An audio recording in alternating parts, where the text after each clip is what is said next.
"Excuse me, miss." A sharp voice cut through the hum of the bustling airport.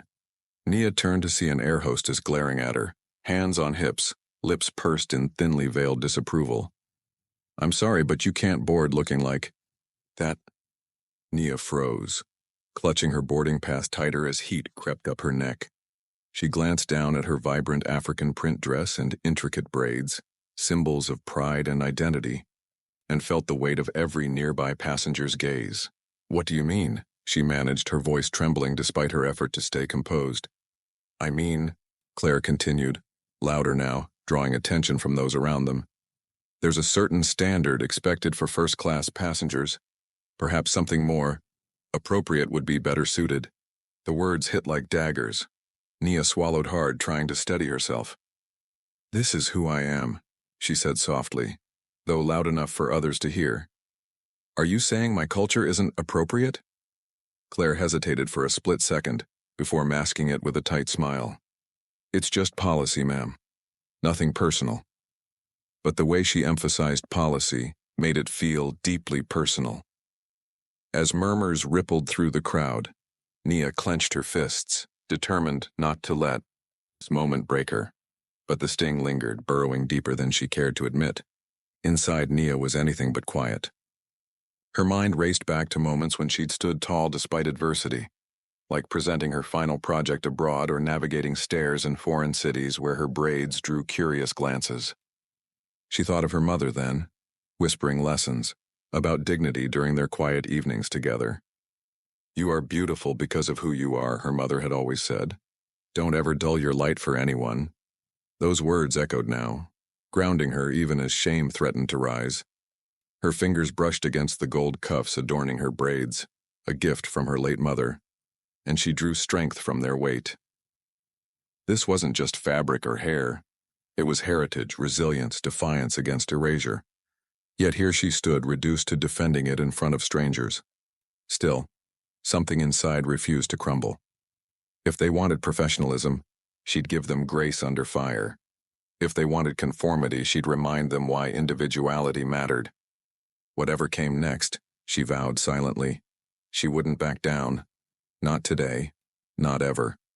But as another passenger coughed awkwardly behind her, breaking the tension, Nia realized this confrontation wasn't over. It was only beginning. Claire adjusted her blazer, smoothing invisible wrinkles as if to reinforce her authority. "Look," she began, softening her tone slightly but failing to mask its condescension. "We have standards for a reason.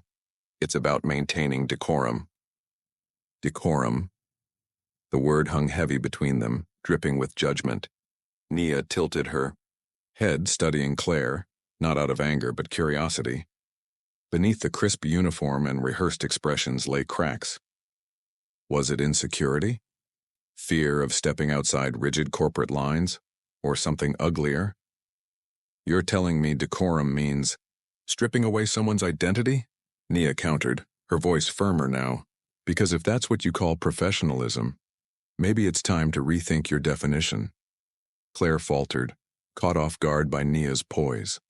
For a fleeting moment, there was almost respect in her eyes, or perhaps fear of being exposed. Either way, her next words carried less certainty. "It's not personal," she repeated weakly, though both women knew better. And yet, the standoff showed no signs of resolution. Around them, the crowd shifted uneasily. Some passengers turned away entirely, unwilling to witness the spectacle unfolding before them. Others whispered behind cupped hands, their critiques barely muffled. "She's right, though," one muttered audibly. "First class should look polished." But not everyone stayed silent. An elderly man seated nearby gave Nia a subtle nod, his wrinkled face etched with understanding. Across the aisle, a young woman clutched her phone, clearly recording the exchange while mouthing encouragement toward Nia. Each reaction carved new layers into the tension. The dismissive glances stung, yes, but the quiet support buoyed her spirit, unexpectedly. Even amid judgment, solidarity flickered like embers ready to ignite. Yet, the collective indifference gnawed at her too. How many times had people looked away instead of speaking up? How often has racism thrived simply because bystanders stayed silent? As the murmurings grew louder, so did Nia's resolve. This wasn't just her fight anymore. It never had been. What happened next would ripple far beyond this terminal, whether Claire realized it or not. Claire's voice cut through the air like a blade. "I'm sorry, but these are the rules," she said, her tone sharp enough to draw blood. "We can't make exceptions for passengers who don't adhere to our standards." Nia felt the weight of those words press down on her chest. Standards. The word was hollow, a thinly veiled excuse masking something far uglier. She clenched her fists, forcing herself to stay composed. "You mean you won't make exceptions for people who look like me?" Claire hesitated, just for a second, before recovering with practiced ease. "It's not about how anyone looks, it's about maintaining decorum in first class." "Decorum?" Nia echoed, incredulous. "So my heritage is now a disruption? Is that what you're saying?" The air hostess leaned closer, lowering her voice as if sharing a secret. "Let's be honest, you'd feel more comfortable in economy, wouldn't you? No one there will judge you for expressing yourself." The insinuation stung worse than anything else so far. Economy wasn't just another section of the plane. It was a label, a way of diminishing her presence. Before Nia could respond, her phone buzzed violently in her hand. A name flashed across the screen. Marcus. She exhaled sharply, answering without hesitation. This fight was no longer hers alone. It was becoming something bigger. "Nia. What's going on?" Marcus's deep voice came through the line, steady and grounding. "They're trying to stop me from boarding," she replied, her free hand gripping the strap of her bag tightly. "Because of how I'm dressed." There was a pause on the other end, followed by a sharp intake of breath. "What? That's insane. Are you serious right now?" "I wish I wasn't," she muttered, glancing up at Claire, who stood watching with an unreadable expression. Marcus sighed heavily, his frustration palpable even over the phone. "Listen to me. You don't back down, okay? You hear me? Don't let them erase you." Nia blinked back, tears drawing strength from his words. "I don't know what to do, Marcus. They keep throwing these rules at me like I'm supposed to just accept it." "You call their bluff," he shot back immediately. "Ask them to show you exactly where it says African prints aren't allowed. Make them defend their garbage policies in front of everyone." His confidence ignited something within her, a spark of defiance she hadn't fully tapped into yet. "Okay," she whispered, nodding despite knowing he couldn't see her. "And Nia?" His voice softened, tinged with warmth. "Remember what Mom always said? Your roots are your power. Wear them proudly, no matter what anyone tries to tell you." Her throat tightened at the mention of their mother. But it wasn't sadness overwhelming her this time. It was resolve. "I will," she promised quietly, then hung up, ready to take the next step. As she turned back toward Claire, another voice joined the fray, cutting through the tension like a knife. "Excuse me?" came a calm voice from behind Nia. Both women turned to see a man standing there, his dark eyes locked onto Claire. He wore a simple button-down shirt and carried himself with quiet dignity. "Yes?" Claire asked curtly, clearly irritated by the interruption. The man gestured vaguely between them. "I couldn't help but overhear. Could you clarify which specific policy prohibits traditional attire? I've traveled extensively and I've never encountered such a rule before."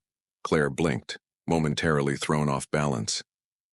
"It's not about tradition, it's about maintaining uniformity in appearance for premium passengers." Rajiv raised an eyebrow, unimpressed. Uniformity or conformity? Because those sound like two very different things.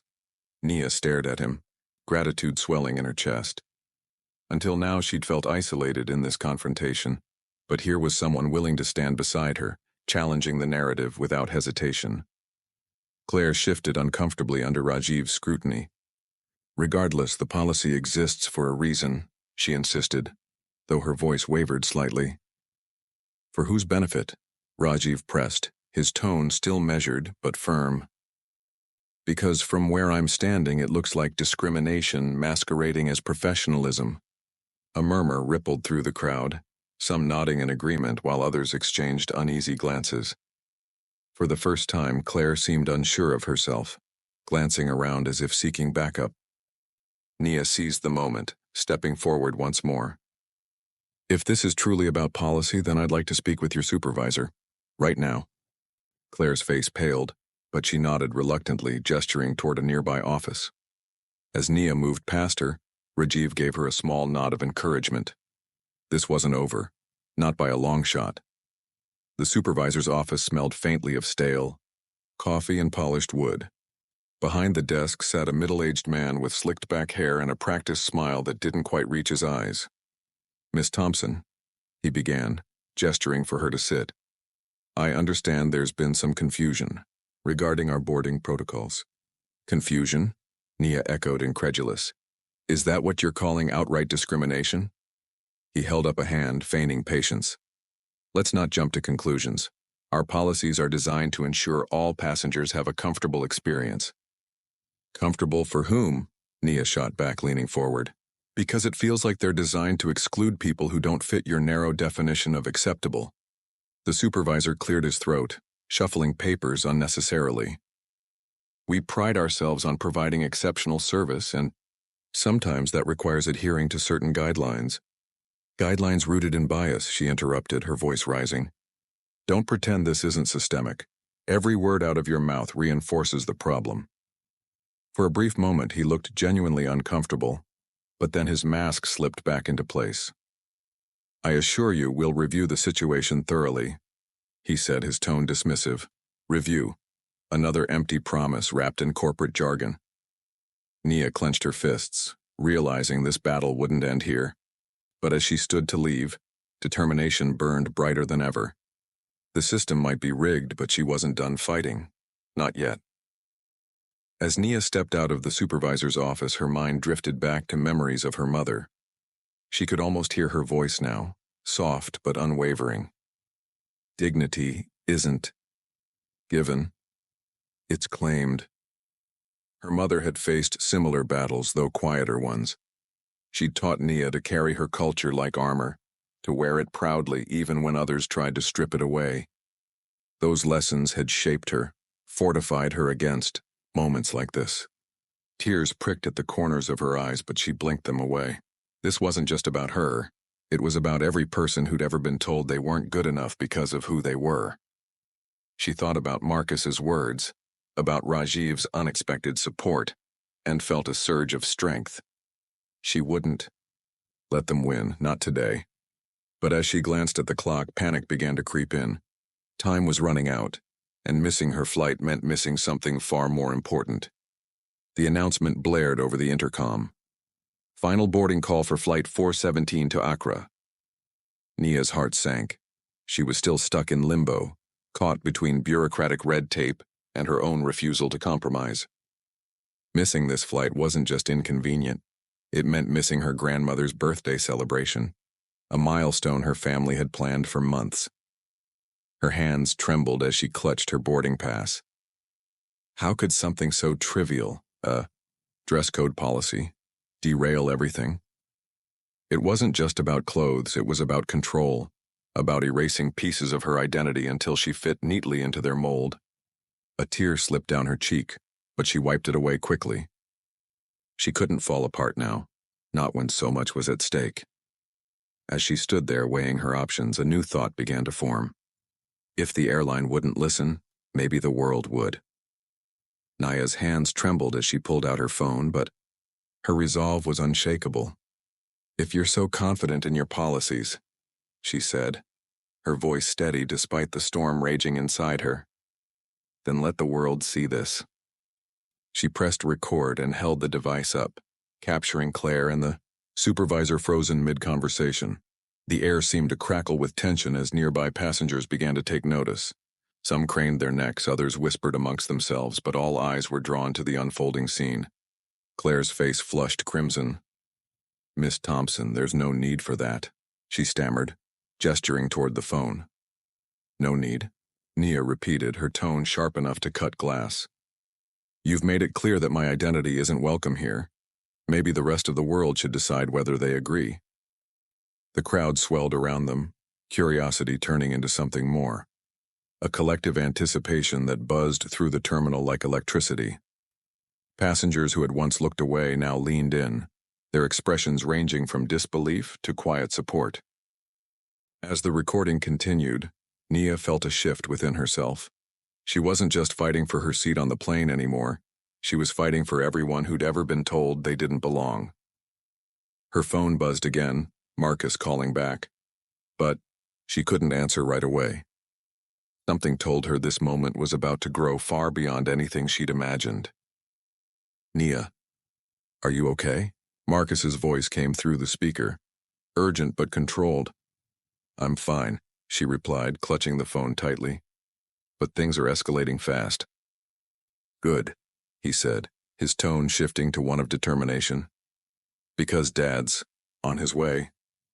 Nia froze, her breath catching in her throat. What do you mean Dad's coming? He heard what happened, Marcus explained quickly. He's already at the airport, trust me. You'll want to be ready when he gets here. Before she could respond, murmurs rippled through the growing crowd. A man in a tailored suit appeared at the edge of the terminal, flanked by two assistants. His presence commanded attention immediately, a figure of authority radiating quiet power. Nia's heart pounded. Her father rarely intervened in personal matters, but when he did, the world noticed. Whatever happened next would change everything.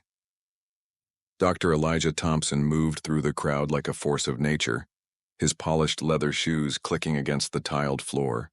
The noise around him faded as people instinctively stepped aside, creating a path for him to approach the confrontation. Nia, he said softly, his deep voice carrying warmth even in the chaos. He placed a reassuring hand on her shoulder before turning his gaze to Claire and the supervisor. This is unacceptable, he stated simply, his words cutting through the tension like a blade. My daughter has every right to board this flight, not because of who I am, but because of who she is. The supervisor stumbled over an apology, clearly overwhelmed by the billionaire's sudden appearance. Sir, we were just trying to resolve the matter. By targeting her culture? Dr. Thompson interrupted, his calm demeanor giving way to steel. Your policies aren't guidelines. They're excuses to marginalize people who don't fit your mold. Then he turned to address the stunned crowd. This airline will undergo changes starting today. I intend to purchase it outright and ensure these discriminatory practices end permanently. Gasps echoed through the terminal as the weight of his declaration sank in. For some, it was vindication. For others, confusion. But one thing was certain. The balance of power had shifted entirely.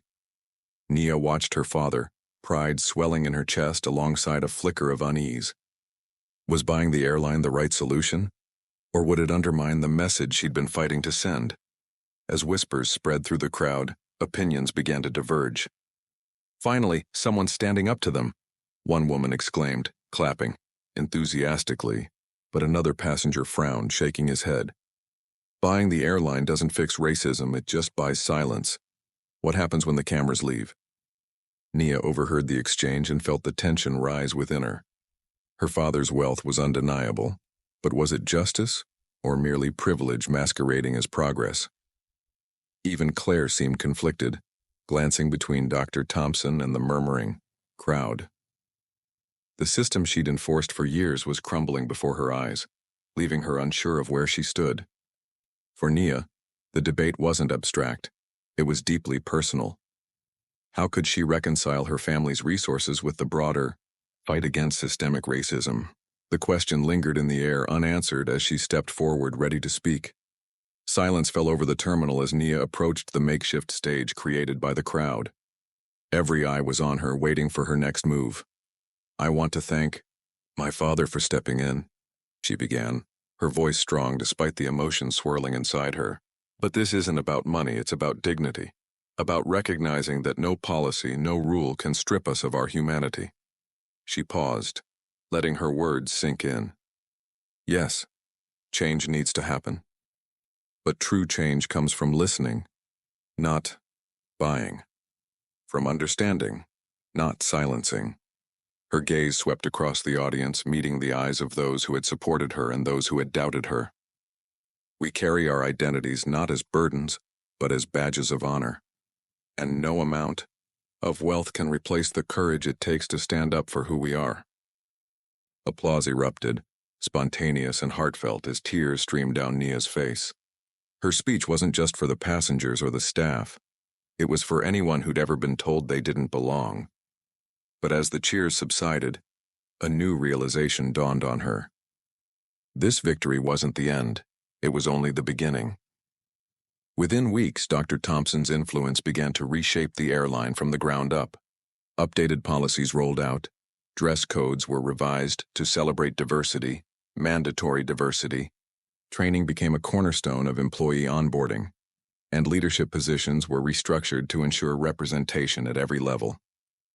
Nia watched as headlines praised her father's bold intervention. Billionaire takes stand against systemic racism in aviation. But she knew better than to mistake policy changes for true progress. Policies are just words on paper, she said during an impromptu meeting with executives. What matters is how they're lived. People feel when they step onto your planes. Her words resonated, but skepticism lingered among staff. Some embraced the reforms. Others resisted, clinging to old habits ingrained by years of unchecked bias. Nia realized this wasn't just about changing rules. It was about shifting mindsets, and that kind of transformation would take far longer than any policy rollout. As the dust settled, Nia found herself reflecting on the journey so far. The fight wasn't over. It had only just begun. Late one night, Nia sat alone in her apartment, staring at the boarding pass she'd kept crumpled in her bag since the incident. It wasn't the confrontation itself that haunted her anymore. It was the way it made her feel small. Like her identity was something to be questioned, judged, and ultimately dismissed. She thought about the moments she'd replayed in her mind. The sting of Claire's words, the dismissive tone of the supervisor, the weight of public scrutiny. Each memory carried its own scar, invisible yet unrelenting. But amidst the pain there was also pride. She remembered standing firm, recording the exchange, refusing to back down. Those acts of defiance weren't just for her. They were for everyone who'd ever felt unseen or unheard. Still, the emotional toll lingered. No amount of policy reform could erase the humiliation she'd endured. Nia understood now that fighting racism wasn't just about systemic change. It was about healing the wounds it left behind. Her phone buzzed, pulling her from her thoughts. A notification flashed across the screen. Private meeting request. Claire. For a moment, Nia hesitated. What could Claire possibly want? Reluctantly, she accepted the invitation, curious to see what might come next. The cafe was quiet, almost serene, a stark contrast to the chaos of their last encounter. Claire sat across from Nia, fidgeting with her napkin as if searching for the right words. "I owe you an apology," she began, her voice trembling slightly. "What I did, it was wrong. Not just because of the rules, but because of how I made you feel." Nia studied her carefully, surprised by the vulnerability in Claire's expression. This wasn't the same woman who'd stood so confidently beside her earlier biases. "I didn't always agree with the policies," Claire admitted, lowering her gaze. "But I was scared. Scared of losing my job, of stepping out of line. So, I went along with it, convincing myself it wasn't personal." "It was personal," Nia interjected gently. "Every time someone enforces those rules without questioning them, it becomes personal." Claire nodded, tears welling in her eyes.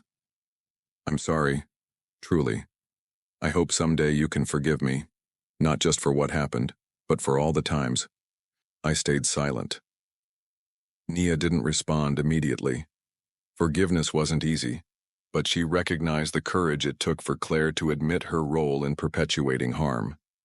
Perhaps reconciliation was possible, but not without accountability. They parted ways, Nia felt a flicker of hope. Change couldn't happen without understanding, and sometimes that meant seeing the humanity, even in those who hurt us most. Inspired by her ordeal, Nia channeled her experiences into action. She founded Skyward Voices, a platform dedicated to amplifying stories of racial profiling in travel industries. Through podcasts, social media campaigns, and community workshops, she worked tirelessly to educate and empower others facing similar injustices. Her efforts gained traction quickly, drawing support from advocates around the world. Passengers shared their stories. Airlines sought advice on implementing equitable practices, and activists hailed her work as a catalyst for meaningful change. But Nia remained grounded, knowing her mission extended beyond recognition. "This isn't about me," she often reminded herself. "It's about ensuring no one else has to endure what I did." Yet, even as she celebrated victories big and small, a lingering question tugged at her heart. How much of this cycle had already existed before her? One evening, while sorting through old family belongings, she stumbled upon something unexpected. A letter written by her mother decades ago. The letter was faded, its edges worn from years of handling. Nia unfolded it carefully, her breath catching, as she read her mother's familiar handwriting. "They told me I couldn't board because my hair was too ethnic," the note began. "I wanted to cry, but instead, I held my head high. If they won't respect me, I'll teach them to fear my resilience." Tears blurred Nia's vision as realization washed over her. Her mother hadn't just faced discrimination. She'd fought it, silently and fiercely, paving the way for Nia to do the same. "She never told me," Nia whispered aloud, clutching the letter tightly. All these years, she carried this burden, alone. The revelation hit her like a tidal wave. Racism wasn't new. It was cyclical, passed down through generations like an insidious inheritance. But now, armed with her mother's legacy and her own resolve, Nia vowed to break the pattern. She wouldn't let history repeat itself, not for her children, not for anyone. As she tucked the letter safely away, determination surged within her. The work ahead would be hard, but she was ready. After all, breaking cycles required more than courage. It demanded persistence. When you share this story, you amplify voices that deserve to be heard. Together, we can expose racism and inspire change, Nia urged passionately. Hit like to show your support. Every reaction fuels this movement. She paused, her tone steady but warm. Subscribe for more stories about standing up against injustice. Up next, what happens when privilege meets protest? You won't want to miss it. Finally, she closed with a powerful call. No one should fight alone. Share, like, subscribe, and let's rewrite the rules together. Your actions today can shape tomorrow.